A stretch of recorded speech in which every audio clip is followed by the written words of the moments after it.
It might actually be my second least favorite of the King of Sin series, and that makes me so sad to say. Happy and Huang release day, everybody. That's what I was gonna say. Happy King, oh my gosh, it's way too bright. Happy King of Gluttony Day to those who celebrate the 6th book in the King of Sin series. I'm so excited. I think this might have been the book I was most excited about in the series so far with the characters we've been introduced to. Let's just do a quick little recap what King of Gluttony is about. I think it's between a chef, two chefs, I think, who are like rivals. And I just remember they had so much tension. I was so excited.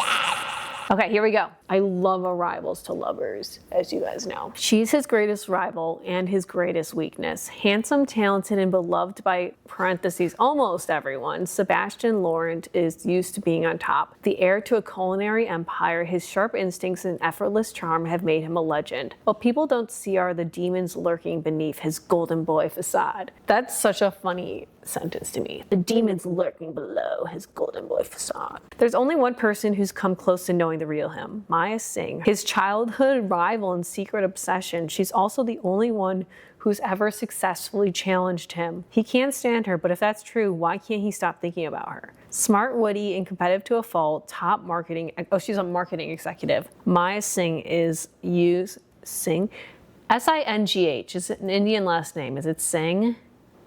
Okay. Yeah.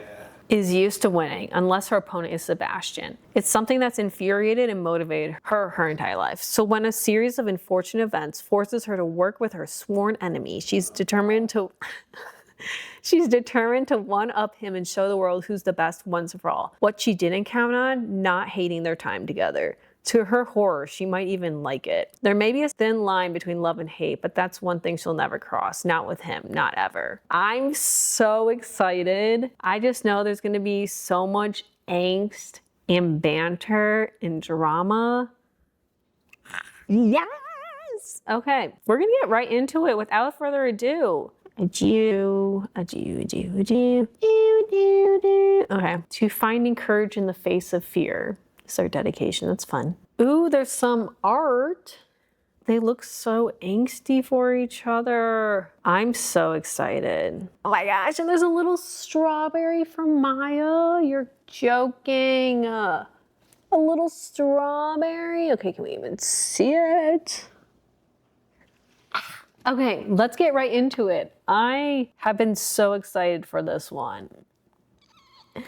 And obviously, we'll provide updates as we go through. Anna Huang's books I tend to read quite quickly just because they're so bingeable. So I'm anticipating we're going to be done with this within a day or two. So stay tuned.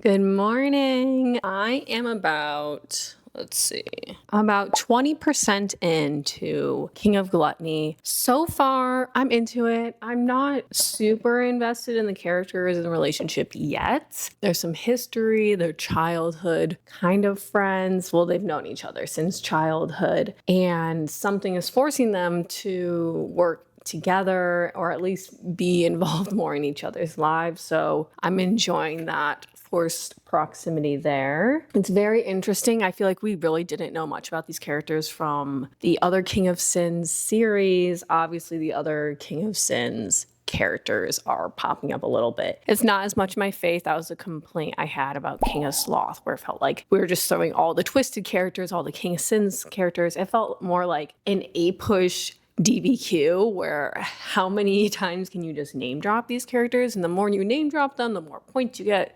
That whole annoying scoring system, or so it felt like. But so far I'm into it. They're alluding to something happening when they were kids that they both keep thinking about. As these stories go, I'm anticipating there was a little bit of like a romantic moment, or maybe they kissed or there was a near kiss, and there's some feelings that are still lying on the surface there. I'm excited though. I'm into it. I'm excited to see how this ends because they're both also in two situations that are kind of unfairly put on them, but we'll see how this goes. I'm enjoying them. I've seen like some people talk about, I think her name is Bean online on TikTok. That's I think the name she goes by, I honestly don't remember.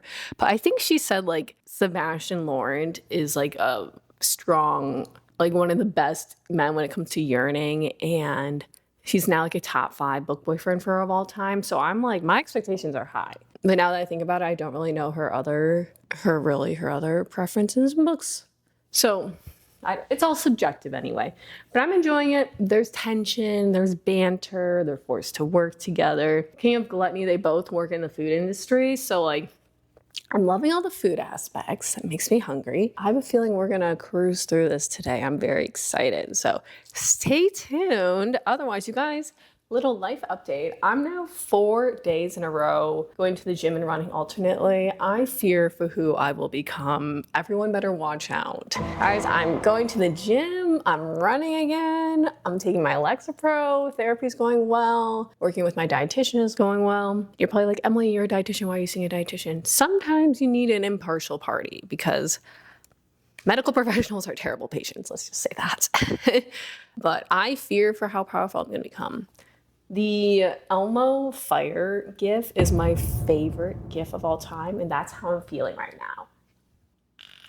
Okay, anyway, I'll check in with you later. I'm very excited to read this. And it's a nice, like, gloomy day, which is a perfect reading day.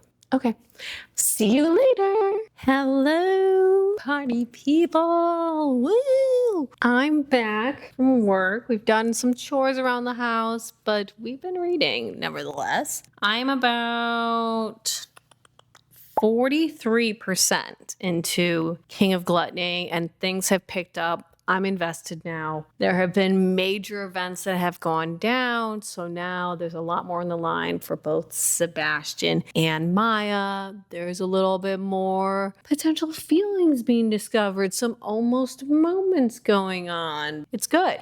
I'm enjoying it. There's a lot going on, especially unpacking the family dynamics, because Maya has 2 sisters. Maya's parents are very strict. They want all the sisters to have kids. They're pushing that out. They're threatening. They're like, you're the oldest. Why aren't you married yet? Your 2 younger sisters are in long-term relationships. And then there's Sebastian, who's an only child, and there's a lot to unpack there. Interesting relationships also with his parents as well. There's a lot of things going. Oh my gosh. Also ignore this. It's an old pillowcase. I didn't rip this. But it's interesting. It's good. I started a thought, and then this is how my brain is working. Remember this morning how I was like really feeling myself? I'm like, I'm getting my life together, guys. I'm so exhausted. Working out 4 days in a row when you're coming off of doing no working out takes a toll on your body, and that makes sense. So I was like, I'm gonna finish this book tonight. We're gonna record the review.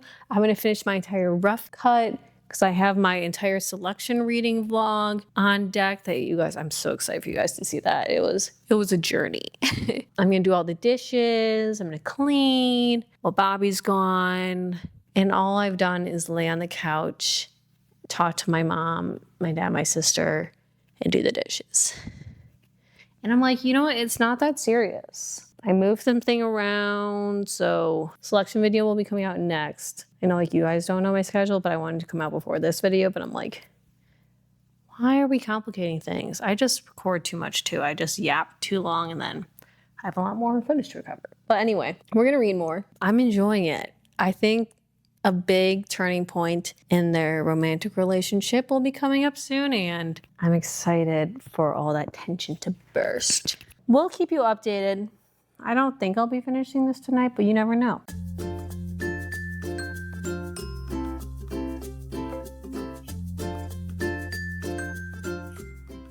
You guys, something's gonna happen. I can feel it. My spidey senses are tingling. We'll check back in.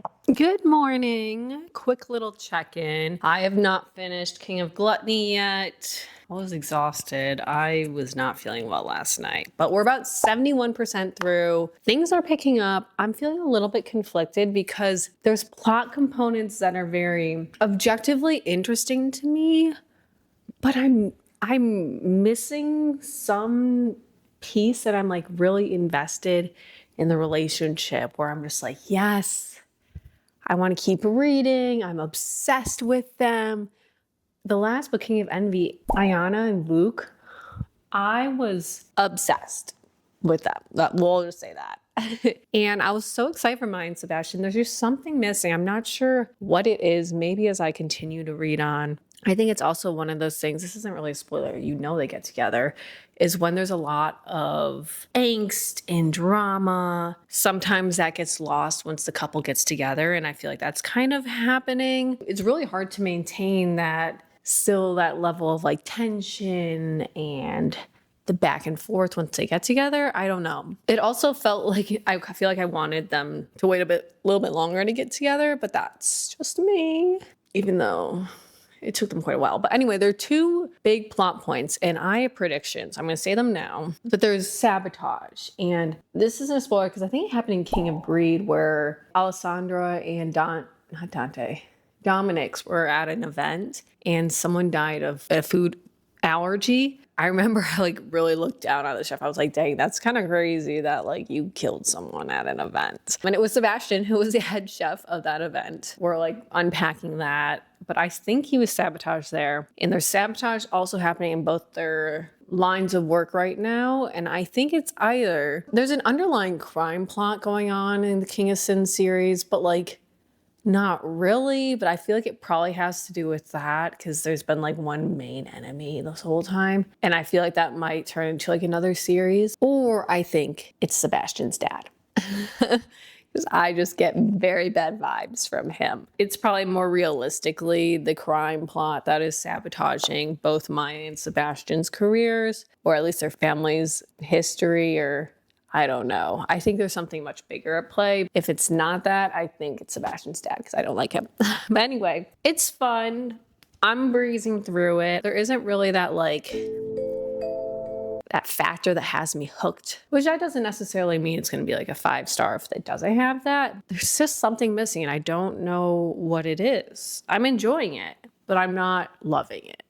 Let's say that. But we're definitely finishing it tonight, so stay tuned. Yay! Quick reading update. I'm about 87% in. It was revealed who sabotaged them. It was so obvious that like I wasn't even like, they were someone so nondescript and I just did not care about them at all. That I was like, oh, yeah, that makes sense. So now I'm kind of just waiting for the big reveal of when everyone in the world finds out about their relationship. I'm not gonna lie, guys. There's still time for this to end. Obviously, we're only 87% in. I'm like having fun, but it's not anything crazy. I don't know. There are just things I don't know. I feel a little bit bad for things I said previously about some characters. I did not have great opinions of them, so I apologize for that. We're gonna finish this tonight, and then we'll do our full comprehensive review and whatnot, so we'll see you soon.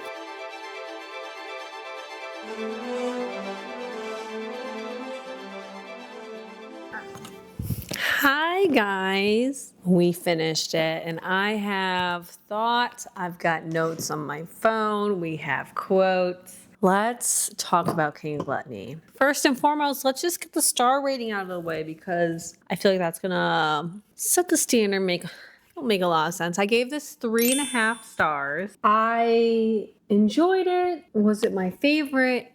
No, it might actually be my second least favorite of the King of Sin series, and that makes me so sad to say because I was so excited with them. This one with Maya being Indian and then the entire food aspect with Sebastian being a chef. I was so geeked. I have my food shirt on. I was so ready for this. It was like good, not great. I think that's just the best way to put it. It wasn't anything remarkable, not anything I'd lose my mind over. It was fun. I don't know if I'm gonna buy the book.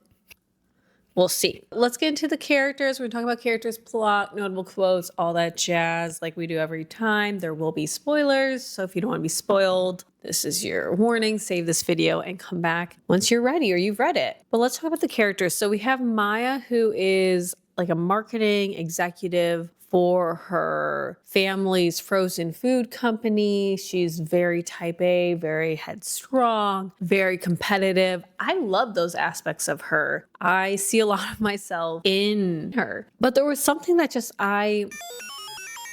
there was some personable connection that was lacking. I really liked her, but I didn't feel really attached to her.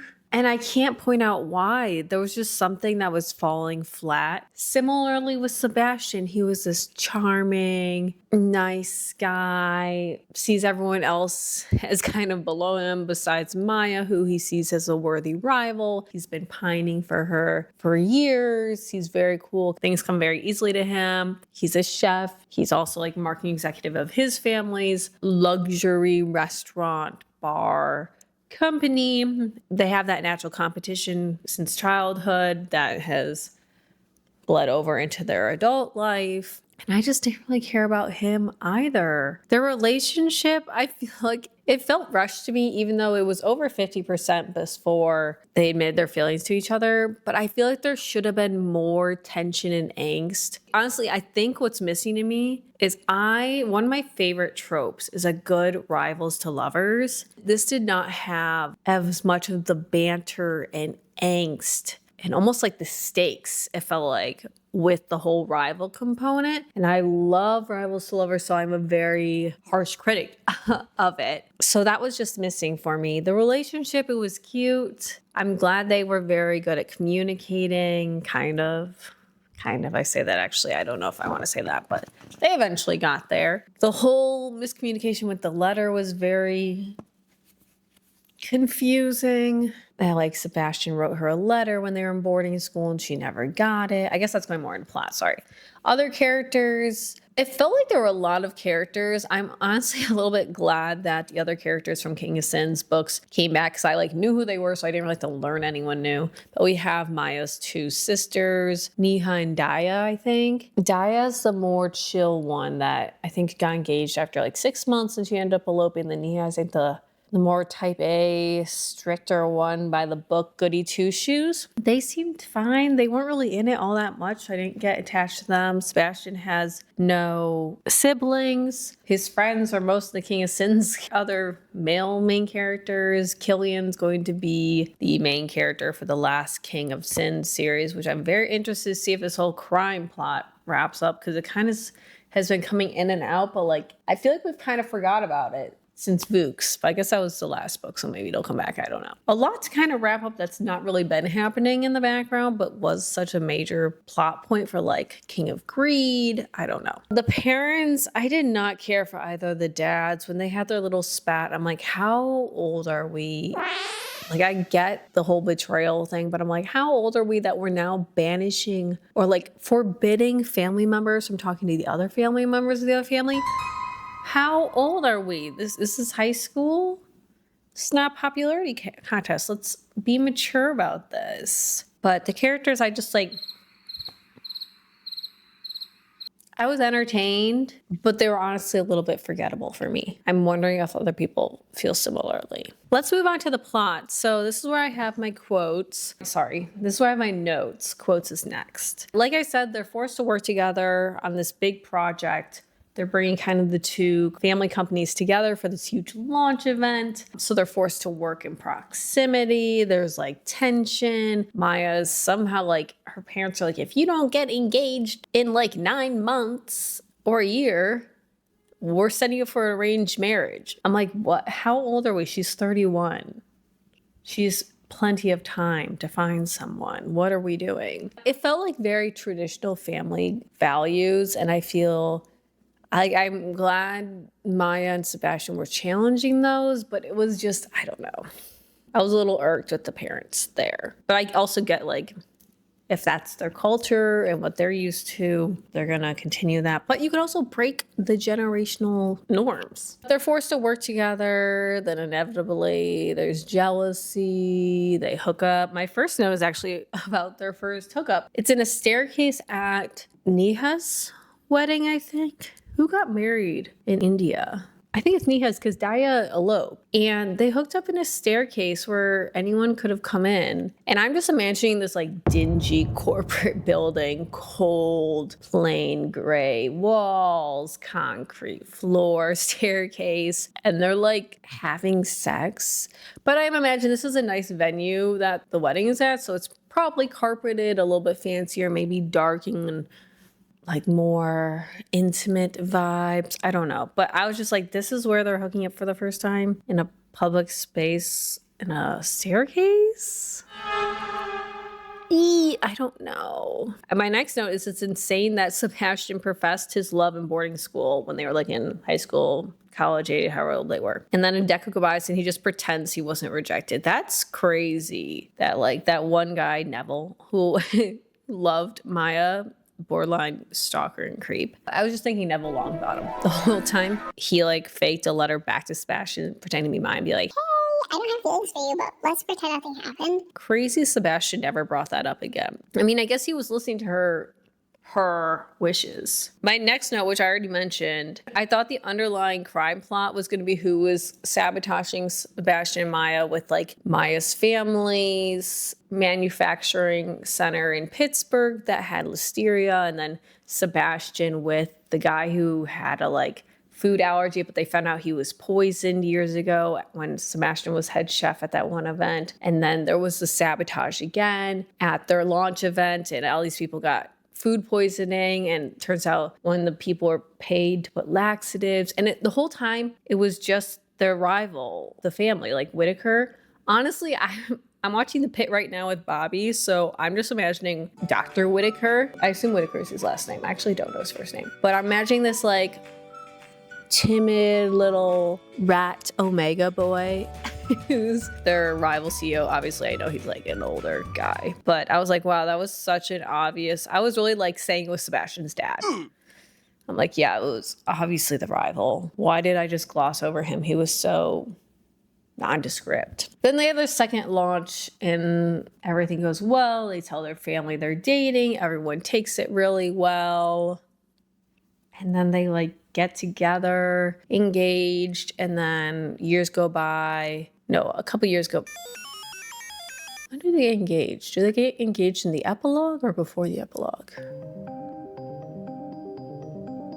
They get engaged at the end, and then the epilogue is them like, wait, I literally just read this.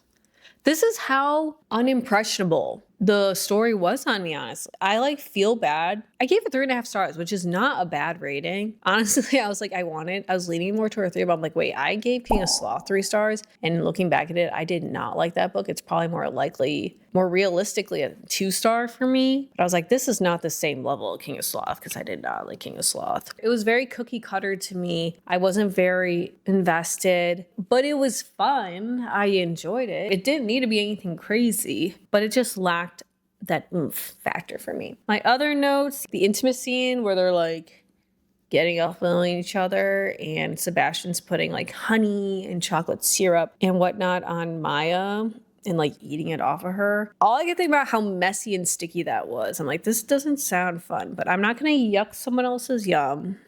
Literally. That was just my thoughts with that. I feel like they lost some of their spunk once they got together. This is really hard to maintain, especially with like enemies to lovers when they have all that tension and banter and angst and they're butting heads. It's really hard to maintain once they get together, but it's not impossible to do. I've read books where authors have been successful doing that. I just did not think it was that successful in this story. There was a lot more of like telling versus showing like, oh, I still fought with her, did this, but like I didn't really feel it in their actions. And then my last note is just these men are so insecure that they forbade other family members from communicating with the other family members. That's insane. Like, how old are you? I was so annoyed. Any other notes of the plot? It was honestly like, who was sabotaging? I'm like, where is the crime? The underlying crime plot. The romance was predictable. Besides the whole Neville guy, honestly. I really did not like Sebastian's dad. I thought he intercepted the letter or something and pretended to write back to his son as Maya. I don't know. The launch was fun. I don't know. It just wasn't very impressionable. I think that might be my last thought on that. I only have one notable quote because they felt like they were almost trying too hard. They were a little bit too flowery for me, like their professions to each other. Like they'd just be having a normal conversation, then suddenly like, you are the stars that called to my moon. I don't know. Guys, I gave it 3.5 stars. I actually liked it, and I'm over here being a very harsh critic, but that's just naturally who I am. I will be a harsh critic. And I'm still gonna read Anna Huang books after this. I'm obviously gonna read Killian's book. I don't know if I'm gonna read the third book of the sports romance because they weren't really good. Let's read this one quote. Oh, I forgot they also got like trapped going to vet the Vermont venue for their launch event, and their car got stuck. They were like sleeping in the woods. I'm like, what's happening here? As Maya's falling asleep and they're like having her heart, Sebastian tells her, if I could choose someone to spend my last hours with, I'd choose you. I'm like, you know what? That's just simple and cute and sweet. And we love to hear that. My overall thoughts, though, it was fun. I need to chill out. I actually did enjoy reading this. I feel like just after King of Envy, I've been like this with the books. Like King of Sloth, I was like, oh gosh, I did not like that. I still read it, but I'm like, King of Envy, we'll see how it goes. King of Envy exceeded expectations. It was incredible. I had a great time. Go watch my review on that for Good Vibes with an Anna Huang book. And now we're like back here. I feel it's like almost like an EKG. It's a heartbeat. Anyway, for my medical professional nerds. It was fun.